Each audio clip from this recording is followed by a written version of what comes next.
Hello students, क्या हाल चाल, कैसे हो? सब कुछ मस्त जबरदस्त जिंदाबाद। Today the 4th lecture of communication and the nurse patient relationship chapter of nursing foundation. और इससे पहले जो है हम लोगों ने देखा था बैरियर टू कम्युनिकेशन के बारे में। बैरियर टू कम्युनिकेशन का मतलब क्या होता था कि जो हमारा कम्युनिकेशन हो रहा है उसके बीच में कौन कौन से बैरियर आ रहे हैं, कौन कौन से ऐसे चीज आ रहे हैं जो कि कम्युनिकेशन को सही तरीके से होने नहीं दे रहा है। Okay, that's all are the barrier to communication. तो आज के लेक्चर में जिस टॉपिक को हम लोग पढ़ने वाले हैं बहुत ही सिंपल सा टॉपिक है और जिसका नाम है communicating effectively with patient, family and team member. ठीक है, जब हम लोग पेशेंट से बात कर रहे होते हैं, जब हम लोग फैमिली से बात कर रहे होते हैं, जब हम लोग टीम मेंबर से बात कर रहे होते हैं, टीम मेंबर का मतलब क्या होता है? हो सकता है डॉक्टर्स के साथ बात कर रहे हो सकता है सीनियर नर्स के साथ बात कर रहे हो, नर्सिंग इंचार्ज के साथ बात कर रहे हो, तो उस समय जो है हमें कम्युनिकेशन जो है किस तरीके से इफेक्टिवली तरीके से करना है उसके बारे में आज हम लोग पढ़ने वाले हैं। ओके, तो बिना समय को बर्बाद करते हुए सबसे फर्स्ट लेक्चर में चलते हैं और यहां पर सबसे पहले हम लोग बात करने वाले हैं फेजेस ऑफ थेरापेटिक कम्युनिकेशन। तो थेरापेटिक कम्युनिकेशन जो है हम लोगों ने इससे पहले वाले लेक्चर में देखा था और लास्ट में हम लोगों ने बात किया था कि फेजेस ऑफ थेरापेटिक कम्युनिकेशन क्या होता है, उसके बारे में हम लोगों ने थोड़ा सा डिटेल से देखा था। लेकिन आज हम लोग बात करने वाले हैं इसके 4 फेज होते हैं। क्या होते हैं? इसके 4 फेज होते हैं। उन चारों फेज को हम लोग समझेंगे। तो सबसे पहले यह समझो कि फेज ऑफ थेरापेटिक कम्युनिकेशन क्या होता है। मैं तुमको थोड़ा सा बताने वाला हूं। यहां पे कहा जा रहा है कि जब भी जो है हम लोग किसी पेशेंट का काउंसलिंग करते हैं, जो कि जो है तुम अच्छे तरीके से समझोगे कहां पे? मेंटल हेल्थ नर्सिंग में। ठीक है, क्योंकि वहां पर जो है हम लोग पेशेंट से क्या कर रहे होते हैं? एक अच्छे तरीके से काउंसलिंग कर रहे होते हैं, पेशेंट से बात कर रहे होते हैं। तो जब पेशेंट से बात करना शुरू करेंगे तो वहां पर हमें भी कुछ तैयार रहना होगा। उसका नाम पता होना चाहिए, उसका क्या प्रॉब्लम चल रहा है, उसे एक थोड़ा सा व्यू पता होना चाहिए और हम किससे बात करने वाले हैं ये सारी चीज के बारे में हमें पता होना चाहिए। तभी हम लोग सही तरीके से जो है पेशेंट के साथ कम्युनिकेट कर पाएंगे। ओके, इसी तरीके से यहां पर आता है प्री इंटरेक्शन फेज। पहला फेज होता है प्री इंटरेक्शन फेज। इसमें क्या होता है? इसमें हम लोग जो है पेशेंट से मिलने से पहले हम लोग तैयार रहते हैं कि हमें किस तरीके से जो है वहां पर बात करना है। मीन इंट्रोडक्शन से पहले, तो that is called the pre interaction phase. यहां पर जो पेशेंट के साथ इंटरेक्शन होने वाला है उससे पहले। फिर आता है इंट्रोडक्टरी फेज, जहां पर हम लोग जो है वहां पर इंट्रोडक्शन करते हैं। फिर आता है यहां पर वर्किंग फेज। वर्किंग फेज में क्या होता है? वहां पर हम लोग काम करते हैं आखिर जिस मुद्दे के लिए हम लोग यहां पर जो है काउंसलिंग करने बैठे हैं। फिर आता है टर्मिनेशन फेज, जहां पर जो है अब हम लोग को जो है पेशेंट से विदा लेना होता है। ठीक है, तो 4 फेज यहां पर देखने को मिलते हैं। अब एक एक करके चारों फेज को थोड़ा सा डिटेल से समझना है। ठीक है, तो सबसे पहले आता है प्री इंटरेक्शन फेज। जैसा इसका नाम है प्री इंटरेक्शन फेज का मतलब क्या होता है? इंटरेक्शन से पहले। प्री का मतलब पहले, तो nurse prepare before meeting the patient. Nurse जो है यहां पर प्रिपेयर होगा इससे पहले कि जो है पेशेंट वहां पर आकर के जो है उससे मिले। Okay, review patient file, gather information, plan communication. अब यहां पर क्या होता है? नर्स क्या करती है? नर्स जो है पेशेंट के फाइल को देखती है, वहां पर जो इंफॉर्मेशन को गैदर करती है कि आखिर पेशेंट का डायग्नोसिस क्या है, क्या क्या प्रॉब्लम्स चल रहे हैं, क्या प्लान किया गया है। और यहां पर अच्छे तरीके से कम्युनिकेशन को प्लान करना होता है कि जब पेशेंट जो है तुम्हारे सामने आएगा तुम्हें किस तरीके से बात करने हैं। ओके, नेक्स्ट यहाँ पर होता है think about possible emotional reaction और कंसर्न। और यहां पर तुम्हें सोचना होता है। क्या चीज सोचना होता है? कि जो यहां पर पेशेंट आएगा तो उसका इमोशनल रिएक्शन क्या हो सकता है, पॉसिबली क्या हो सकता है, इसके बारे में जो है तुम्हें एक अंदाजा होना चाहिए। और ये सभी चीज जो है तुम प्री इंटरेक्शन फेज में तैयार करने वाले। ओके, नेक्स्ट पर आता है स्किल यूज्ड बाय नर्स। यहां पर ऐसे कौन कौन से स्किल होते हैं जो कि नर्सेस को हेल्प करता है? ऑर्गेनाइज डाटा गैदरिंग, किस तरीके से डाटा को गैदर करना होता है। सेल्फ अवेयरनेस एंड रिफ्लेक्शन, अपने आप को जानना, अपने आप को समझना, अपने आप को समझ पाना कि क्या मैं एक आज अच्छा कंडीशन में हूं जो अच्छे तरीके से हम लोग जो है काउंसलिंग कर सकते हैं। सीकिंग हेल्प और गाइडेंस व्हेन नीडेड, अगर उसको जो है नीडेड है किसी भी चीज के गाइडेंस का तो वो वहां पर किसी से गाइड कर सकता है, किसी से जो है वो वहां पर हेल्प ले सकता है। ठीक है, ये सारे स्किल जो है उसको आने चाहिए। और that's all are the coming under the pre interaction phase. वो फेज जहां पर जो है हम लोग पेशेंट से मिलने से पहले जो है अपने आप को तैयार करते हैं कि किस तरीके से पेशेंट से बातें करने हैं। ओके, यहां पर तुमको ये चीज समझ में आना चाहिए। नेक्स्ट है introductory phase, orientation phase. Introductory phase यहां पर क्या होगा, इंट्रोडक्शन होगा, पेशेंट से जो है बातें होंगी, पेशेंट का पहला इंट्रोडक्शन होगा। तो रिलेशनशिप ऑफिशियली बिगिन, यहां पर जो है रिलेशनशिप क्या होता है, ऑफिशियली तरीके से बिगिन होता है, शुरुआत होता है। Nurse and client introduce themselves by name and explain their rules. जो नर्स होता है और जो क्लाइंट होता है वो अपने आप को इंट्रोड्यूस करता है, मेरा नाम ये है, मैं यहां से हूं, मैं ये काम करता हूं, मेरा ये प्रोफेशन है, ये सभी चीज के बारे में यहां पर इंट्रोडक्शन किया जाता है। ठीक है, by the name and by the explain their roles, उसका रोल क्या है। नेक्स्ट है clarify the problems and set a working contract. ठीक है, यहां पर क्या होता है, यहां पर हम लोग प्रॉब्लम्स क्या है वहां पर सबसे पहले क्लैरिफाई करते हैं और वर्किंग कॉन्ट्रैक्ट को जो है सेट करते हैं। वर्किंग कॉन्ट्रैक्ट का मतलब क्या होता है, टाइम क्या है, कितना टाइम तक जो है ये सेशन चलने वाला है, कितना ड्यूरेशन तक जो है ये सेशन चलेगा, और कॉन्फिडेंशियलिटी गोल को जो है यहां पर मेंटेन किया जाता है कि जो भी तुम यहां पर बताने वाले हो, जो भी इंफॉर्मेशन जो है पेशेंट तुमको देगा वो सभी जो है कॉन्फिडेंशियल रहेगा, वो किसी के सामने जो है जाके बताया नहीं जाएगा।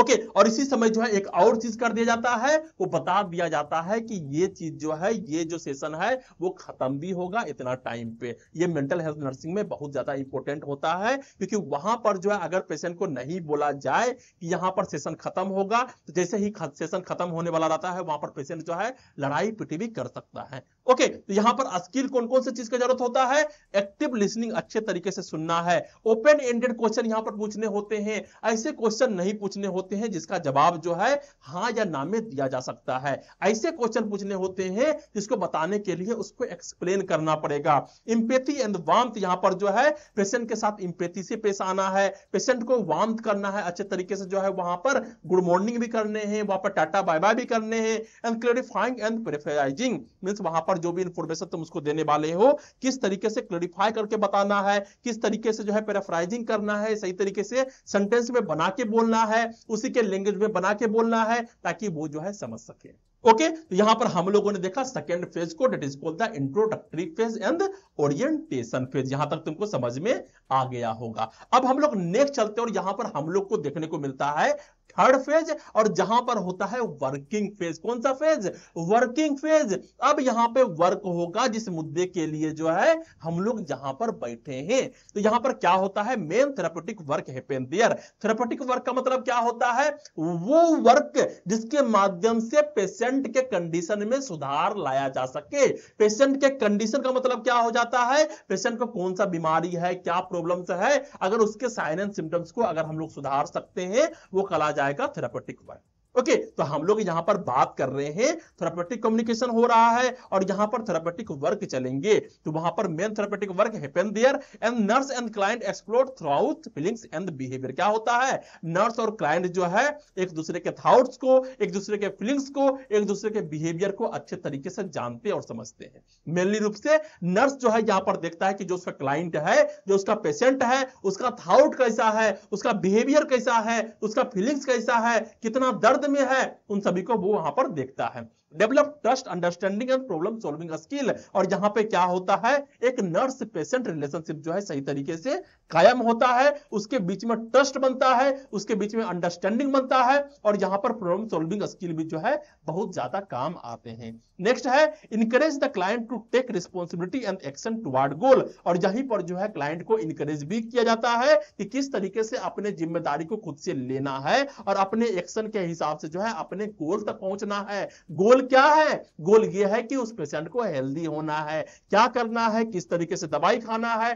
किस तरीके से वहां पर जो है एक्सरसाइज करने हैं, जिसके माध्यम से तुरंत जो है वो गोल को पूरा कर सके। ओके, अब यहां पर होता है कि वैसे कौन कौन से स्किल होते हैं जो कि नर्स को यहां पर जरूरतें होती है। पहला होता है इंपैथी, पेशेंट के कंडीशन को सही तरीके से समझना और उस कंडीशन में जाकर करके सोचना कि अगर मैं यहां पर होता तो मेरे को किस तरीके से लग रहा होता, और उसी के आधार पर जो है पेशेंट से बातें करना। नेक्स्ट है रिस्पेक्ट एंड जेन्युइननेस, तुम्हें ओरिजिनल रहना है और वहां पर पेशेंट को भी जो है क्या करने हैं, रेस्पेक्ट करने हैं। नेक्स्ट है कंक्रीटनेस, रियलिस्टिक अप्रोच, जब भी तुम उसको अप्रोच करो, जब भी तुम उससे बातें करो तो ऐसा लगना चाहिए कि तुम रियलिटी में उससे बात करने वाले हो, अलग अलग तरीके से नहीं करना है ताकि उसको संदेह हो जाए। नेक्स्ट है confrontation, gently pointing out inconsistencies, वहां पर जो तुम्हारे सामने जो है जो भी पेशेंट है वहां पर रह करके, आराम से रह करके जो है वहां पर अच्छे तरीके से बातें करने हैं, और यहां पर जो तुम्हें बीच बीच में जो है कुछ एक्स्ट्रा चीज नहीं करने हैं, जैसे जो है हमने घड़ी देखना शुरू कर दिया, हमने मोबाइल में बात करने शुरू कर दिए, इस तरीके की चीज जो है यहां पर नहीं करने होते हैं। That is also a skill. यहां पर होता है रीइंफोर्समेंट एंड गोल सेटिंग, किस तरीके से जो है तुम पेशेंट को रीइंफोर्स कर सकते हो किसी पार्टिकुलर गोल को पाने के लिए, और किस तरीके से जो है गोल को सेटिंग किया जाता है। That's all are the skill जो कि नर्सेस को आने चाहिए। ओके, तो हम लोगों ने देखा वर्किंग फेज जहां पर जो है मेन काम किए जाते हैं।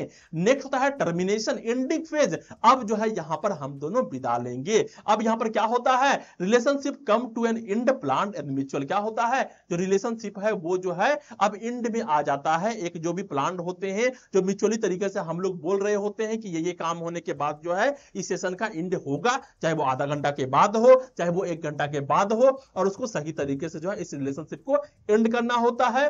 बोथ रिव्यू प्रोग्रेस मेड, और यहां पर दोनों जो है एक दूसरे के रिव्यू को देखते हैं कि किस तरीके से जो है प्रोग्रेस हुआ है। Client prepare to function independently, और यहां पर जो क्लाइंट है वो अपने आप को प्रिपेयर करता है कि किस तरीके से जो है वो इंडिपेंडेंट बनेगा, अपने आप का काम जो है वो खुद से करेगा। और यहां पर feelings of loss and sadness are acknowledged, और यहां पर क्या होता है, एक फीलिंग्स जो है यहां पर जो है लॉस वाला देखने को मिलता है, यहां पर एक मायूसियत जो है देखने को मिलते हैं, और यहां पर सैडनेस भी देखने को मिलता है जब नर्स पेशेंट जो है एक दूसरे से दूर हो रहे होते हैं। ओके, नेक्स्ट यहां पर होता है जो स्किल होता है, यहां पर होना चाहिए समराइजिंग स्किल। किस तरीके से हम लोगों ने जितना भी बात किया उन सभी को जो है एक छोटे से फॉर्म में जो है ला करके पेशेंट को बता पाना। सपोर्टिव कम्युनिकेशन किस तरीके से किया जाता है, and helping client express feeling, किस तरीके से जो है यहां पर क्लाइंट को जो है फीलिंग को एक्सप्रेस करने में हेल्प किया जाए। अगर वो रो रहा है तो वहां पर किस तरीके से उसको सांत्वना दिया जाए, अगर वो हंस रहा है तो हंसी रहा है, वहां पर हम लोग क्या कर सकते हैं। तो यहां पर जो है बहुत सारे स्किल की जरूरत होती है जिसके माध्यम से जो है हम लोग एक अच्छे तरीके से थेरेपेटिक कम्युनिकेशन कर पाते हैं, और यहां पर हम लोग जो है पेशेंट को हेल्प कर पाते हैं। तो ये 4 फेज है, इन चारों फेज के माध्यम से गुजरते हुए जो है यहां पर थेरेपेटिक कम्युनिकेशन किए जाते हैं। ओके, अब हम लोग नेक्स्ट चलते हैं और यहां पर हम लोग जो है इसको अच्छे तरीके से समराइज करते हैं कुछ निमोनिक के माध्यम से। तो यहां पे कहा जा रहा है PIWT। क्या है PIWT? Prepare, initiate, work and terminate. क्या है? P से हो गया प्री इंटेक्शन, प्री इंटेक्शन का मतलब क्या हो गया, प्रिपेयर योरसेल्फ, अपने आप को प्रिपेयर करना है। I से हो गया इंट्रोडक्टरी, यहां पर इनिशिएट करना है रिलेशनशिप को, बातें करना शुरू करना है, इंट्रोडक्शन करना है। W से होता है वर्किंग, यहां पर वर्क टुगेदर टुवर्ड गोल, जो भी गोल है उसको पूरा करने के लिए दोनों मिलकर काम करेंगे। T से होता है टर्मिनेशन, यहां पर time to end the relationship respectfully. Okay, अब यहां पर जो नेक्स्ट देखने को मिल रहा है उसका नाम है की पॉइंट समरी। अब यहां पर जो है हम लोग समराइज करते हैं। थेरेपेटिक रिलेशनशिप का मतलब क्या होता है? थेरेपेटिक रिलेशनशिप का मतलब होता है हम लोगों ने सही तरीके से प्लान किया, किस तरीके से कम्युनिकेट करना है, गोल ओरिएंटेड होगा कम्युनिकेशन, एंड टाइम लिमिटेड होगा। यहां पर जो दिन भर बैठ के बात नहीं करने हैं, 1 घंटा ही बात करना है, और वो जो है गोल डायरेक्टेड होना चाहिए। नेक्स्ट है focus in on the client growth. यहां पर जो कम्युनिकेशन हो रहा है उसका एक ही फोकस रहेगा कि किस तरीके से क्लाइंट का ग्रोथ हो सके, and not on the nurses needs. यहां पर नर्सेस के नीड्स को नहीं देखना है, यहां पर क्लाइंट के ग्रोथ को देखना है। Trust, empathy and respect must be maintain through out all phases. जितने भी फेजेस है वहां पर जो है हमें ट्रस्ट को कायम करना है, हमें एम्पैथी को कायम रखने हैं, और हमें एक दूसरे का रिस्पेक्ट भी करने हैं। Okay, that's the key point summary. तो यहां पर हम लोगों ने जो है अच्छे तरीके से सारे फेज को देखा और अच्छे तरीके से उसको समराइज भी किया। ओके, अब हम लोग नेक्स्ट चलते हैं और यहां पर हम लोग को देखने को मिल रहा है नेक्स्ट टॉपिक, और जिसका नाम है communicating effectively with patient, family and team member. किस तरीके से जो है हम लोग किसी पेशेंट से, किसी फैमिली से, किसी टीम मेंबर से जो है इफेक्टिवली तरीके से कम्युनिकेशन कर सकते हैं। तो यहां पर कहा जा रहा है कि effective communication is the foundation of good nursing practice. अगर किसी नर्स को जो है कम्युनिकेशन करना नहीं आ रहा है, किस तरीके से बातें करते हैं वो बातें करना नहीं आ रहा है, तो क्या तुम उसको सही नर्स बोलोगे?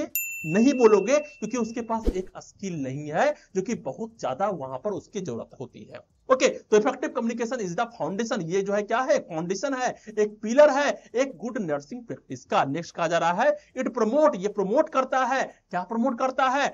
ट्रस्ट को, कोऑपरेशन को, ऑटोनॉमी को, अपनी जिम्मेदारी को, उसमें जो है पेशेंट को किस तरीके से ट्रस्ट को बनाया जा सकता है, किस तरीके से उससे कोऑपरेशन लिया जा सकता है, and sense of shared responsibility. और क्या होता है, एक शेयर्ड रिस्पॉन्सिबिलिटी का जो है सेंस होता है कि ये हमारा जिम्मेदारी है between the nurse, patient, family and health care team.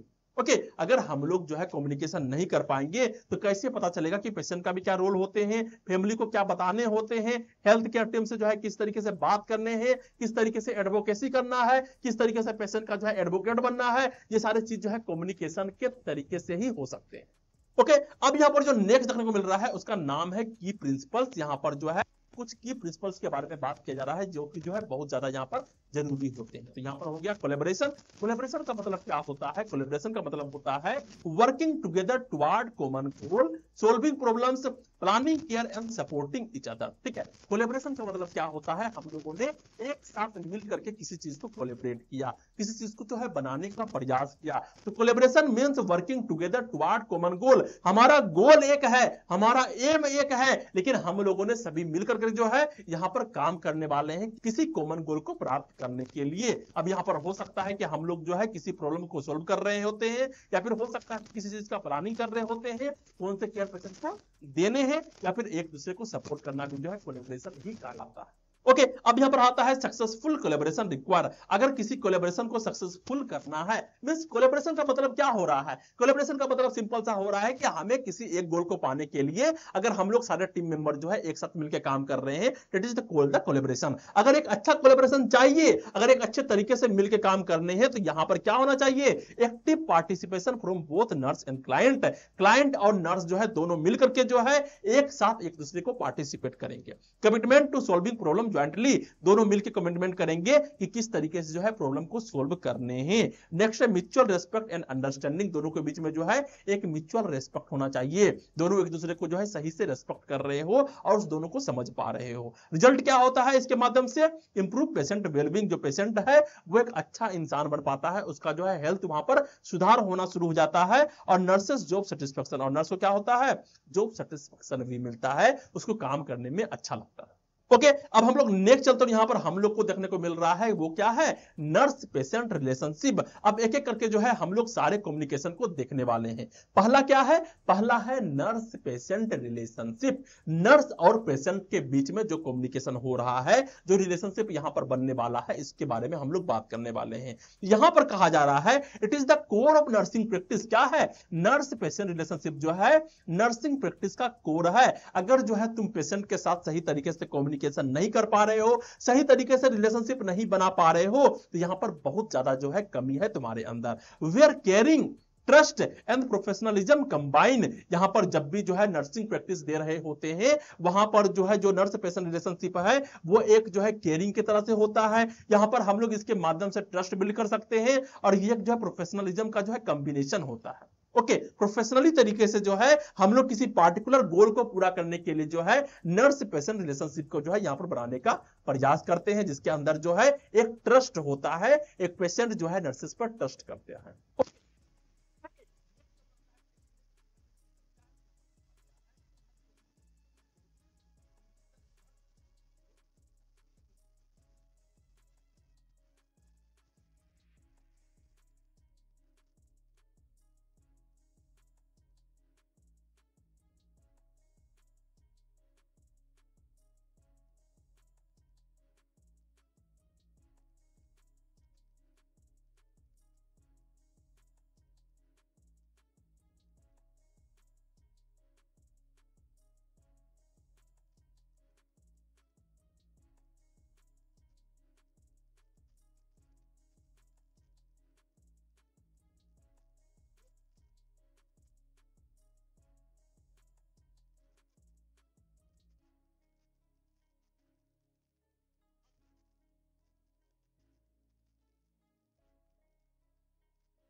चाहे वो बॉडी के लेवल पर हो, चाहे वो माइंड के लेवल पर हो, मेंटल लेवल पर हो, या फिर स्पिरिट के लेवल पर हो, सभी तरीके से जो है उसको एक जो है होलिस्टिक केयर प्रोवाइड करवाना। ओके वहां पर पेशेंट को दर्द भी नहीं होना चाहिए, वहां पर पेशेंट को जो है मेंटल प्रेशर भी नहीं होने चाहिए, और यहां पर जो है उसे आराम भी मिलने चाहिए, यहां पर सुदिंग होना चाहिए। ओके ये प्रमोट करता है ट्रस्ट को, कंफर्ट को एंड हीलिंग को। जब यहां पर जो है नर्स पेशेंट रिलेशनशिप बनाए जाते हैं, यहां पर पेशेंट जो है नर्स पे ट्रस्ट करता है कि अगर कोई प्रॉब्लम्स होंगे तो नर्स यहां पर है, ठीक है, और ये कंफर्ट मिलता है, और यहां पर जो है हीलिंग फास्ट हो जाते हैं। Focuses on the patient needs and growth, यहां पर जो भी यहां पर रिलेशनशिप बनाए जाएंगे इसका एक ही फोकस होगा। फोकस क्या होगा कि पेशेंट के जो है ग्रोथ में जो है यहां पर मदद मिल सके, यहां पर जो है पेशेंट के ग्रोथ में जो भी जरूरी होता है उसी के आधार पर जो है नर्स पेशेंट रिलेशनशिप जो है बनाए जाते हैं। नेक्स्ट है build confidence and independence in the patient, यहां पर पेशेंट को जो है कॉन्फिडेंस बनाए जाते हैं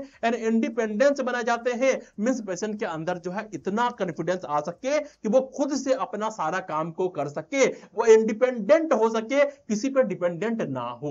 ओके अब यहां पर एग्जांपल के तौर पे कहा जा रहा है कि listening actively to a patient fear before surgery and reassuring them calmly, means जो है यहां पर हमें जाके पेशेंट के फियर को अच्छे तरीके से सुन रहा हूं, मींस पेशेंट यहां पे डर रहा है, उसका सर्जरी होने वाला है और सर्जरी से पहले पेशेंट बहुत डरा हुआ है, मैम क्या हो जाएगा, सिस्टर क्या हो जाएगा, ब्रदर क्या हो जाएगा, किस तरीके से होगा, कहीं मैं मर तो नहीं जाऊंगा। तो इस तरीके के फियर जो है उसके अंदर चल रहे होते हैं, तो वहां पर जाके उससे बातें करने हैं, उसको काम करना है, उसके मेंटल प्रेशर को जो है यहां पर डाउन करना है, और ये तभी हो पाएगा या फिर पेशेंट जो है अपने प्रॉब्लम्स को शेयर तभी करेंगे जब जो है वो तुम पे ट्रस्ट करेगा। और वो ट्रस्ट कहां से बनता है, वो ट्रस्ट बनता है नर्स पेशेंट रिलेशनशिप से। ओके अब यहां पर जो नेक्स्ट देखने को मिल रहा है उसका नाम है, क्या नाम है, नर्स फैमिली रिलेशनशिप। अब नर्स फैमिली रिलेशनशिप का मतलब क्या होता है, क्या नर्स अपने फैमिली से बात करेगा, ना जी ना, यहां पर अपने फैमिली से बात करने को नर्स फैमिली रिलेशनशिप नहीं बोलते हैं, यहां पर पेशेंट के फैमिली से बातें होंगी,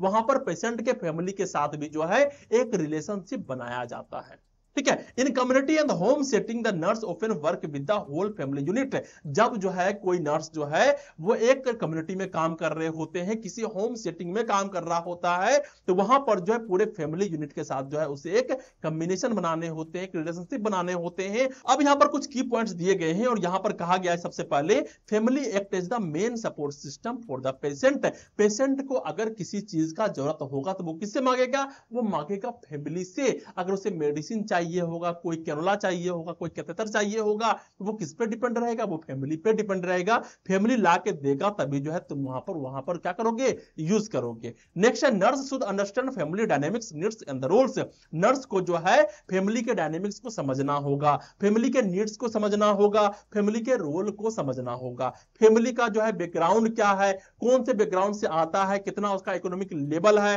क्या उसके नीड्स हैं, वो पेशेंट के लिए क्या चाहता है, उसका रोल क्या है पेशेंट के लिए, इन सभी को जो उसे अच्छे तरीके से समझना होगा। ओके नेक्स्ट यहां पर आता है the some therapeutic principle apply is with 1-to-1 care, और यहां पर कुछ जो है थेरेपेटिक प्रिंसिपल्स होते हैं जो कि जो है एक एक करके सभी पे अप्लाई किए जाते हैं, चाहे वो पेशेंट है या फिर फैमिली है। Collaboration among nurse client and family caregivers ensure effective care, अगर जो है नर्स क्लाइंट और जो है क्लाइंट के पेरेंट्स हैं, फैमिली है, इन सभी के बीच जो है एक अच्छे तरीके से कोलैबोरेशन हो तो यहां पर जो है अच्छे तरीके से इफेक्टिव केयर जो है पेशेंट को मिल सकता है, ठीक है। अगर नर्स यहां पर जो है केयर देना तो चाहते हो, लेकिन जो सामग्री चाहिए जिसके माध्यम से केयर दिया जाएगा वही अगर ना हो और वहां पर जो है उसके फैमिली ला करके ना दे, तो नर्स वहां पर किस तरीके से उसको केयर देगा, नहीं दे पाएगा। तो एग्जांपल के तौर पे कहा जा रहा है teaching the family how to care for a bedridden elderly patient at home, यहां पर जो है हमें फैमिली को सिखाने हैं कि किस तरीके से वैसे पेशेंट जो कि बेड रिडन है, जिसको बेड सोर हो गया है, जो लगातार बेड में पड़ा हुआ है, उसको किस तरीके से केयर देने होते हैं, ये सभी चीज जो है वहां पर बताने होते हैं उसके फैमिली को, ताकि जब फैमिली जो है उस पेशेंट को लेके घर जाए तो वहां पर सही तरीके से पेशेंट को केयर दिया जा सके। ओके अब हम लोग नेक्स्ट चलते हैं और यहां पर हम लोग को देखने को मिल रहा है नेक्स्ट टॉपिक जिसका नाम है नर्स हेल्थ टीम रिलेशनशिप। क्या है नर्स हेल्थ टीम रिलेशनशिप, इसका मतलब क्या होता है, हेल्थ टीम का मतलब होता है जिसके साथ मिल करके तुम काम करते हो, चाहे वो डॉक्टर हो सकता है, चाहे वो फार्मासिस्ट हो सकता है, चाहे तुम्हारा सीनियर नर्स हो सकता है या फिर नर्सिंग इंचार्ज हो सकते हैं, जो भी वहां पर टीम है उन सभी के साथ जो है एक अच्छा रिलेशनशिप बना के रखने।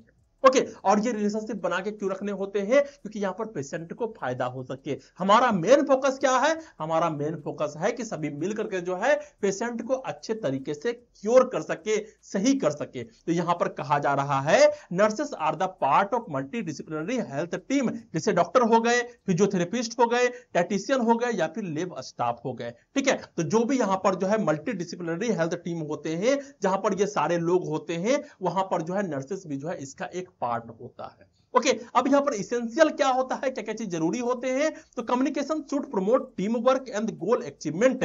जो यहां पर जो कम्युनिकेशन होते हैं, ये कम्युनिकेशन जो है प्रमोट करता है, क्या चीज को प्रमोट करता है?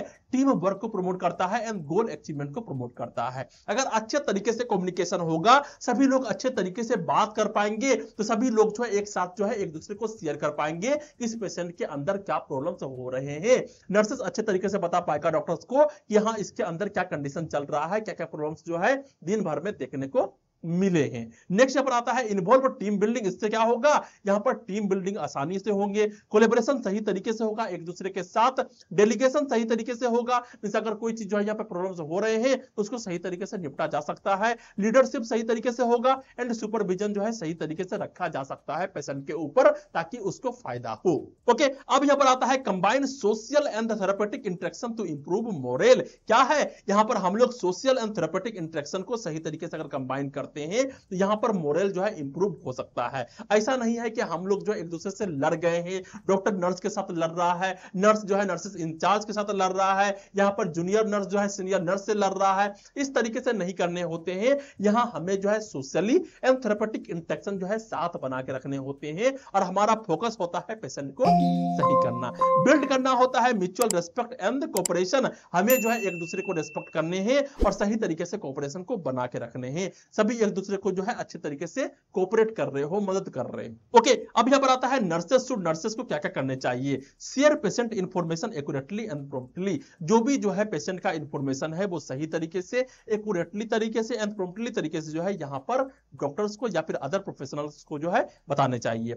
Respect other team member roles, जो भी अदर टीम मेंबर्स के रोल्स हैं उसको रेस्पेक्ट करना चाहिए। नेक्स्ट है यूज पॉजिटिव एसर्टिव कम्युनिकेशन। तुम्हें जब भी जो है कम्युनिकेशन करना है पॉजिटिवली तरीके से करना है, निगेटिवली तरीके से नहीं करने हैं एंड एसर्टिवली तरीके से करने हैं। मींस जो है जो भी बताना है वो सही तरीके से, सोर्टिफाई तरीके से और क्लियरली तरीके से बताना है। नेक्स्ट है participate in group meeting and decision making. जो भी ग्रुप मीटिंग चलते हैं जहां पर जो डिसीजन लेने होते हैं पेशेंट के बारे में, वहां पर तुम्हें पार्टिसिपेट करने हैं और डिसीजन मेकिंग के भी काम करने होते हैं। ये सब जो है नर्सेस को करने होते हैं। एग्जांपल के माध्यम से यहां पर कहा जा रहा है कि a nurse discussing the patient progress with the physician and the physiotherapist to plan discharge किया। ओके जो नर्स है वो जो है फिजिशियन के साथ एंड फिजियोथेरेपिस्ट के साथ जो है अच्छे तरीके से पेशेंट के प्रोग्रेस के बारे में डिस्कशन कर रहा है कि जो ये पेशेंट है उसका कितना प्रोग्रेस हुआ है, कितना उसमें सुधार देखने को मिला है, जो भी साइन एंड सिम्टम जो है पेशेंट के अंदर देखने को मिल रहे थे उसमें क्या क्या सुधार देखने को मिला, उस सिम्टम में जो है कितना जो है यहां पर डिक्रीजमेंट देखने को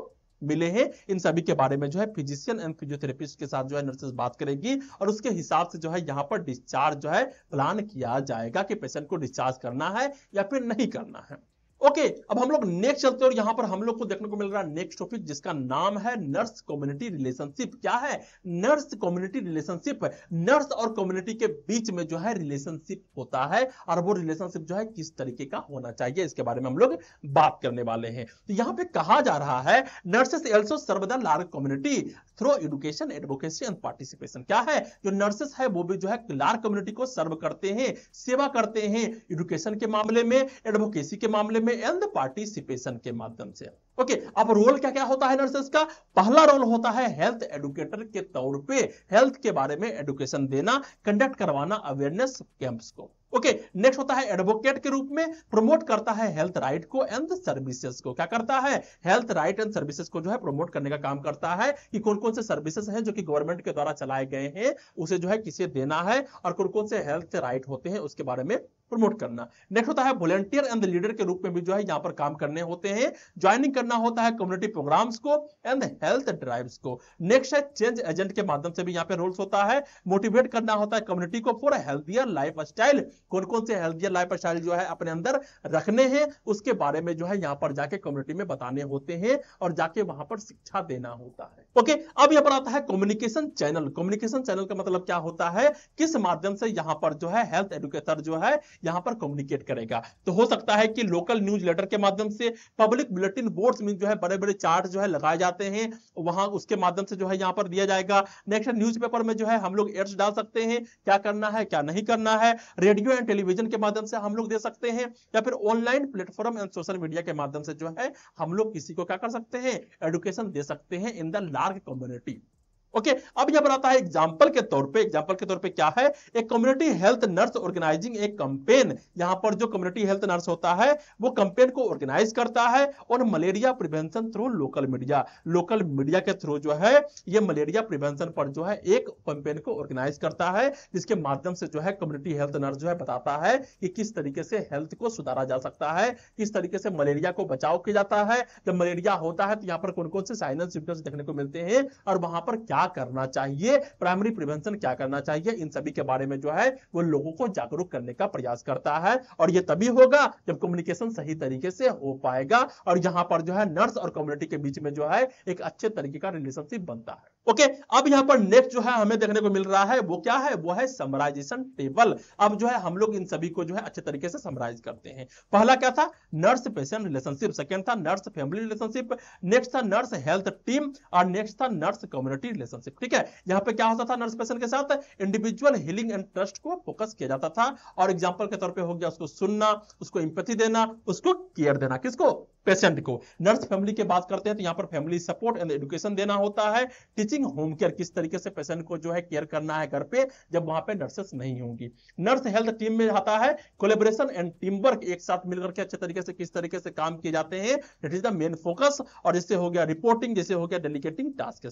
ओके, नर्स कम्युनिटी यहां पर होता है पब्लिक हेल्थ एंड एडवोकेसी, यहां पर बताना होता है, लोगों को जागरूक करना होता है क्या करना चाहिए और क्या नहीं करनी चाहिए। नेक्स्ट होता है इसका जो एग्जांपल हो गया, जैसे हो गया हेल्थ कैंपेन का शुरुआत करना या फिर जो है अवेयरनेस करवाना या फिर ड्राइव्स करवाना, ये सभी जो है नर्स कम्युनिटी रिलेशनशिप के अंदर में देखने को मिलते हैं। ओके, तो आज के लेक्चर में हम लोगों ने देखा कि किस तरीके से जो है रिलेशनशिप बनाए जाते हैं पेशेंट्स के साथ, उसके फैमिलीज के साथ और अपने टीम मेंबर के साथ या फिर जो है कम्युनिटी के साथ, और कौन कौन से फेज होते हैं इसके बारे में भी जो है हम लोगों ने अच्छे तरीके से देखा, समझा और जाना। इंपॉर्टेंट है अच्छे तरीके से इसको समझना है, कोई रॉकेट साइंस नहीं है। समझ गए तो खुद से जाकर के लिख दोगे और इसका नोट्स जो है डिस्क्रिप्शन में दिया गया है। ओके, तो लेक्चर कैसा लगा, कितना समझ में आया, कितना समझ में नहीं आया, कौन से कंफ्यूजन रह गए हैं, उस सभी को नीचे कमेंट डाउन करना है, क्योंकि इसी से मुझे मोटिवेशन मिलता है। वीडियो को लाइक करो, शेयर करो अपने वैसे दोस्तों को जिसको जो है नर्सिंग फाउंडेशन समझ में नहीं आते हैं, और क्या करना है, इस चैनल को सब्सक्राइब करना है। Okay, thank you.